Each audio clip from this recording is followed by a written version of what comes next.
Bigla ang lakad nga pala for today's video. Si kuya kasi ay nagyaya pumunta sa may falls daw. Wala kaming dalang pagkain kaya bumili na lang kami ng junk foods sa sari-sari store. Malapit lang dyan. Yung ate ko nga pala dyan ay nadulas kaya sa mga akit ng bundok, ingat-ingat po. Dahil bigla ang lakad nga ay di kami nakapag-prepare ng isusuot. Adventurer kasi ang kuya ko at mahilig ng mga unplanned gala. Midnight TV nga pala ang FB page ng kuya ko. Please follow him, guys. Ang laki na din lang sa donut. Oo nga, pinasuot mo eh. Ano, matibay yung Jordan mo.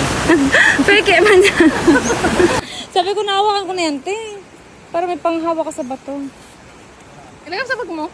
Kahit sobrang hirap ng way para lang makarating dyan, ay super worth it naman dahil tingnan nyo naman yung view. Ang ganda!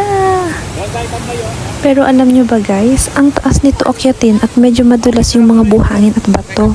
Nagpa-picture na rin kami kay kuya ng mga buwis buhay shots. Last year of April pa nga pala ito guys, kaya sobrang init dito dahil summer sa Pinas. 2025 na at sobrang dami kong videos and pictures na hindi pa na i-upload dahil super tamad mag-edit. 6 nga pala kaming magkakapatid. Isa lang ang lalaki. Yung eldest sister namin ay hindi nakasama dahil busy siya mag-prepare for her wedding that day.